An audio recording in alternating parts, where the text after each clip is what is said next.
கடகம், எல்லாம் முடிஞ்சு போச்சு. என்னங்க அது? நீங்க எதிர்பார்த்த மாதிரி ஒரு நல்ல விஷயம் நடக்க போகுதுங்க. அதை பத்தி நான் இந்த வீடியோ ஃபுல்லா எக்ஸ்பிளைன் பண்ணியிருக்கிறேன். வீடியோ ஃபுல்லா பார்த்து தெரிஞ்சுக்கோங்க. ரொம்பவே உங்களுக்கு யூஸ்ஃபுல்லாகவும் இன்ட்ரெஸ்டிங்காகவும் இருக்கும். இந்த வீடியோவில் நம்ம பார்க்க போறது கடகம் ராசிக்கான ஜூன் மந்த் ராசி பலன். ராசி பலன் பார்க்கறதுக்கு முன்னாடி சேனலை மறக்காம சப்ஸ்கிரைப் பண்ணி வச்சுக்கோங்க. அப்பதான் உங்களுக்கு எவ்ரி வீக் நாங்க அப்லோட் பண்ணக்கூடிய ராசி பலன் பத்தினது மட்டும் இல்லாம நிறைய அஸ்ட்ராலஜி பத்தின, கிரகங்களை பத்தின ஜென்ரல் வீடியோஸ் கூட உடனே உங்களுக்கு நோட்டிஃபை ஆகும். உங்களோட சொந்த ஜாதகத்துக்கு அஸ்ட்ராலஜி ஆன்லைன் கன்சல்டேஷன் வேணும்னு நினைச்சீங்கன்னா ஸ்கிரீன்ல தெரியற இந்த வாட்ஸ்அப் நம்பருக்கு நீங்க ரீச் அவுட் பண்ணி உங்களுக்கான அப்பாயின்மெண்ட்டை புக் பண்ணிக்கலாம். ஓகே, கடகராசிக்கு இந்த ஜூன் மாசம் எப்படி இருக்கும்? கடகராசிக்கு ஒரு சூப்பர் ஸ்பெஷலான விஷயம் நடக்க போகுது இந்த ஜூன் மாசம். என்னங்க அது? ரொம்ப நாளா எதிர்பார்த்த, இன்ஃபேக்ட் ரொம்ப வருஷமா எதிர்பார்த்த ஒரு குரு பயிற்சி இது. கடகம் ராசி மேல குரு வந்து உச்சமாக போகுது. 12 வருஷத்துக்கு ஒரு தடவை நடக்கக்கூடிய இந்த உச்ச குரு பயிற்சி ரொம்பவே ஸ்பெஷலான விஷயம். 3 ராசிக்காரங்களுக்கு ரொம்ப நல்லா இருக்கும். கடகம் ராசி மேலே குரு இருக்கு. ஸோ கடக ராசிக்காரங்க. அடுத்தது குருவுடைய 5வது பார்வை விருச்சிக ராசிக்கு படும். 7வது பார்வை உச்ச குருவுடைய 7வது பார்வை மகர ராசி மேல படும். ஸோ இந்த 3 ராசிக்காரங்களுக்குமே ரொம்ப சூப்பரா இருக்குங்க. ஓகே, கடக ராசிக்கு வருவோம். அஷ்டம சனியில பட்ட கஷ்டம் உங்களுக்கு மொத்தமா சரியாகும் இந்த வருஷம். ஒரு வருஷம் உங்க ராசி மேலே இருக்க போது குரு. ஸோ இந்த வருஷத்தை நீங்க ரொம்ப ப்ரொடக்டிவா யூஸ் பண்ணிக்கோங்க. ஏதாவது ஒரு விஷயம் பண்ணணும்னு நினைக்கிறேன், ஆனா கன்ஃபியூஷனா இருக்கு, ஜாப் சேஞ்ச் பண்ணலாமா, புது பிஸ்னஸ் ஸ்டார்ட் பண்ணலாமா, லாஸ் ஆயிடுமா அப்படிங்கிற மாதிரி கன்ஃபியூஷன் இருந்துச்சுன்னா அது எல்லாத்தையும் விட்டுருங்க. எந்த விஷயம் நீங்க பண்ணணும்னு நினைச்சாலும் இது உங்களுக்கான ரைட் டைம். கோச்சாரப்படி நான் சொல்லிட்டு இருக்கிறேன். கிரக நிலைகள் உங்களுக்கு நல்லா இருக்கு. உங்க சொந்த ஜாதகப்படி அது பலன்கள் மாறுபடும். உங்க சொந்த ஜாதகம் எப்படி அப்படிங்கிறது ஜாதகத்தை பார்த்தா மட்டும் தான் தெரியும். உங்களுக்கு ஏதாவது அவயோக கிரகத்துடைய தசை நடக்குதா, அப்ப கூட கோச்சார பலன்கள் உங்களுக்கு நல்லது செய்யும். குரு ராசி மேல வர்றது நல்ல விஷயம், நிறைய நல்ல விஷயங்களை கொடுக்கும், நிறைய பாக்கியங்களை கொடுக்கும். ஏன்னா பாக்கியஸ்தானத்தை ஆக்டிவேட் பண்ணும். பாக்கியங்கள்லாம் என்ன? வேலை, தொழில், கல்யாணம், குழந்தை பாக்கியம் மாதிரியான விஷயம் எல்லாமே நடக்கும். வயசுக்கு ஏத்த மாதிரி நல்லது நடக்கும். ஆனா சொந்த ஜாதகத்துல ஏதாவது ஒரு தடை இருக்கா?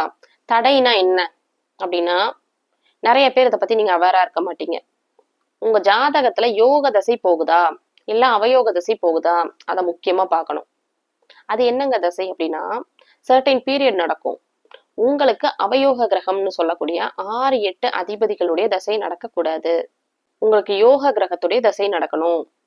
அவயோக தசை நடந்துச்சுன்னா அது ஒரு சர்டைன் பீரியட் நடக்குங்க.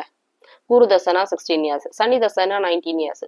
ஸோ இந்த மாதிரி நீங்க எந்த தசைக்குள்ள மாட்டியிருக்கிறீங்க, உங்களுக்கு யோக தசை நடக்குதா அவயோக தசை நடக்குதா, அந்த தசை முடிகிற வரைக்கும் அத்தனை வருஷமும் கஷ்டங்கள் இருக்கத பாப்பீங்க.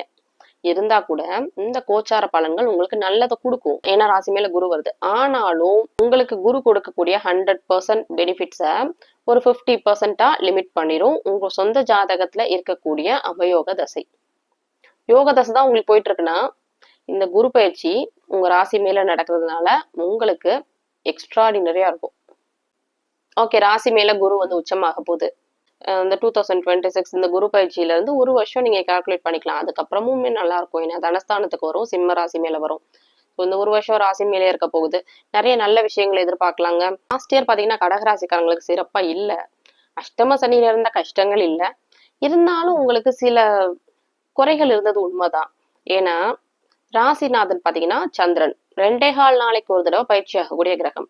ராஜ கிரகங்களான குரு, சனி, ராகு, கேது இவங்கெல்லாம் வருடாந்திர கிரகங்கள். வருஷத்துக்கு ஒரு தடவை, 2 வருஷத்துக்கு ஒரு தடவை. சனி எல்லாம் 2.5 வருஷத்துக்கு ஒரு தடவை பயிற்சி ஆகுது. குரு 1 வருஷத்துக்கு ஒரு தடவை பயிற்சி ஆகுது. இவங்கெல்லாம் ராஜ கிரகங்கள். உங்களுடைய ராசிநாதனான சந்திரன் மாதாந்திர கிரகம். 2.25 நாளைக்கு ஒரு தடவை பயிற்சி ஆயிடும். சோ உங்களுடைய ராசிநாதன் எப்பெல்லாம் சனி, செவ்வாய், ராகு மாதிரியான பாவ கிரகங்களோட இணைதோ அப்பெல்லாம் உங்களுக்கு ப்ராக்ரஸ் இல்லாத மாதிரி, ஏதோ ஒரு பர்சனல் குரோத்தோ இல்ல கெரியர் வைஸோ ஒரு டெவலப்மெண்ட் இல்லாத மாதிரி வருது போகுது, ஆன் ஆஃபா இருக்கு, இந்த மாதிரியான ஒரு சூழ்நிலையில இருந்திருப்பீங்க. ஆனா சந்திரன் நீங்க இந்த வருஷம் கன்சிடர் பண்ணவே தேவையில்லை. ஏன்னா ராசி மேலேயே குரு வந்து உச்சமாகிறதுனால உங்களுக்கு 6வது அதிபதியா செயல்படாது, பாக்கியாதிபதியா தான் செயல்படும். 9வது இடத்தோட தொடர்பு கொள்ளுது குரு. எல்லா நல்ல விஷயங்களும் நடக்கும். 2வது இடத்துல கேது இருக்கு. 2வது அதிபதி 12வது இடத்துல மறைஞ்சிருக்கு. புதன், சுக்கிரன், சூரியன். 2வது அதிபதி சூரியன் புதன் சுக்கிரனோட இணைவுல இருக்காங்க 12வது இடத்துல. சுக்கிரனும் உங்களுடைய ராசி மேலேயே வரும். 24ஆம் தேதிலாம் பாத்தீங்கன்னா கிரக நிலைகள் இந்த மாதிரி மாறிடும். 2 சுப கிரகங்களும் உங்களுடைய ராசி மேலேயே இருக்கும். திருமணம், காதல் சம்பந்தப்பட்ட விஷயம் இது எல்லாமே ரொம்ப நல்லா இருக்கும்.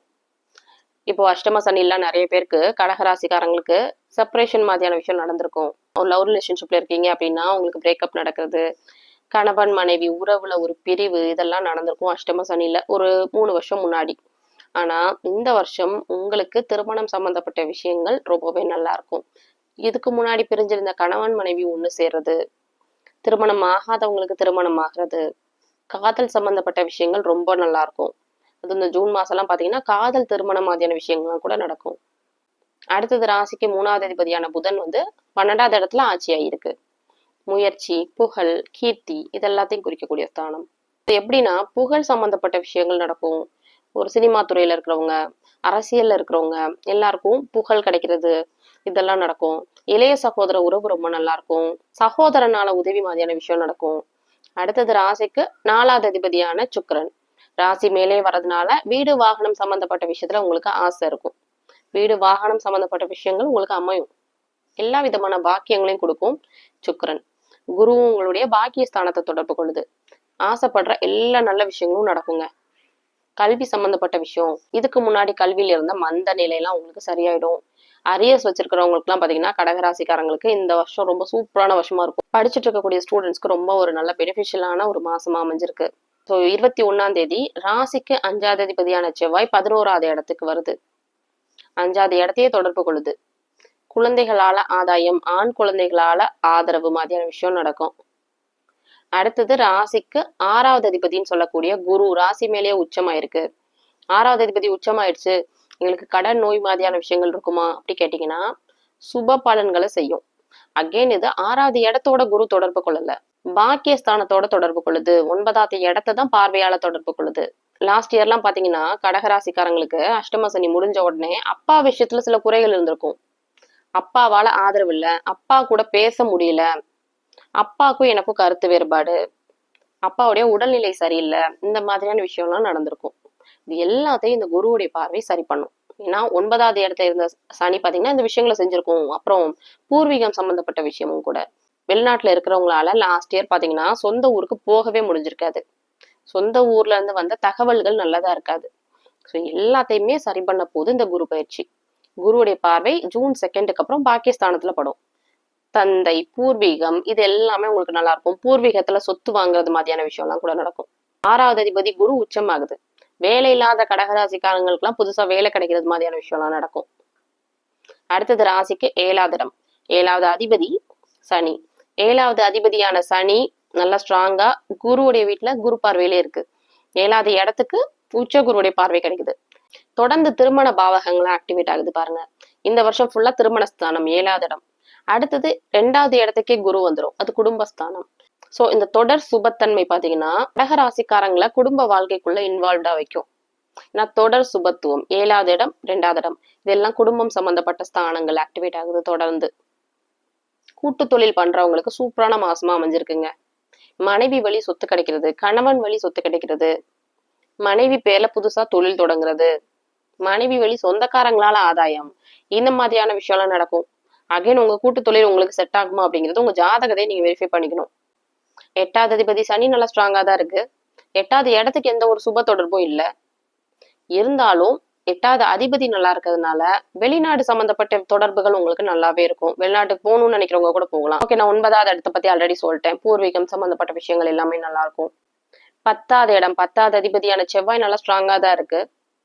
சுப தொடர்புல தான் இருக்கு. தொழில் சம்பந்தப்பட்ட விஷயங்கள் எல்லாமே நல்லா இருக்கும்.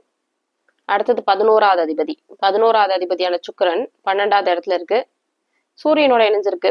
23ஆம் தேதி பாத்தீங்கன்னா ராசி மேலேயே சுக்கிரன் வரும். வெளிநாடு சம்பந்தப்பட்ட விஷயம், ஷேர் மார்க்கெட், சுப காரியங்களுக்காக செலவு பண்றது, பணம் செலவாகும்னா பணம் வரும்னு அர்த்தம்.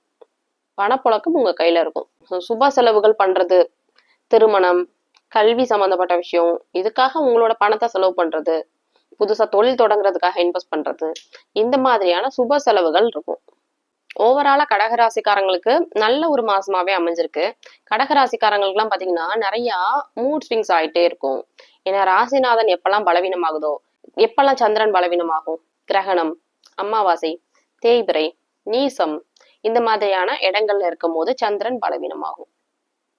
அது எல்லாமே பாத்தீங்கன்னா லாஸ்ட் இயர் உங்களுக்கு அதிகமா இருந்திருக்கும். ஏன்னா சனி, ராகு, செவ்வாய் மாதிரியான பாவ கிரகங்களோட இணைவுல எப்பெல்லாம் சந்திரன் போகுதோ, அமாவாசை நிலைமையில கூட மனக்குழப்பங்கள் அதிகமா இருக்கும், மன அழுத்தங்கள் இருக்கும். 10 நாள் நல்லா இருக்கேன், அடுத்து எங்களுக்கு ஏதாவது ஒரு பிரச்சனை வந்துருதே, இந்த மாதிரி போயிருந்திருக்குங்க கடகராசிக்காரங்களுக்கு. ஆனா அது எல்லாத்தையுமே சரி பண்ற விதமா இந்த வருஷம் இந்த குரு பயிற்சி உங்களுக்கு இருக்க போகுது. இப்போ முக்கியமா ஏதாவது விஷயம் பண்ணணும்னு நினைக்கிறீங்களா, தாராளமா பண்ணலாம். டைம் நல்லா இருக்கனால இந்த ஒரு வருஷத்தை நீங்க ப்ரொடக்டிவா யூஸ் பண்ணிக்கோங்க. ஸோ இந்த வீடியோ பார்த்துட்டு இருக்கக்கூடிய கடகராசிக்காரங்க எல்லாருக்கும் நான் சொன்ன இந்த விஷயங்கள் எல்லாம் உங்களுக்கு யூஸ்ஃபுல்லா இருந்துச்சுன்னா உங்களோட ஒப்பீனியனை எனக்கு கமெண்ட்ல சொல்லுங்க. நான் முடிஞ்ச அளவுக்கு ரிப்ளை பண்ண ட்ரை பண்றேன். உங்களோட சொந்த ஜாதகத்துக்கு அஸ்ட்ராலஜி ஆன்லைன் கன்சல்டேஷன் வேணும்னு நினைச்சீங்கன்னா ஸ்கிரீன்ல தெரியிற இந்த வாட்ஸ்அப் நம்பருக்கு நீங்க ரீச் அவுட் பண்ணி உங்களுக்கான அப்பாயின்மெண்ட்டை புக் பண்ணிக்கலாம். மற்ற ராசிக்கான ராசி பலன் வீடியோ லிங்க் ஃபர்ஸ்ட் கமெண்ட்ல பின்டா இருக்கு, நீங்க கிளிக் பண்ணி செக் பண்ணிக்கலாம்.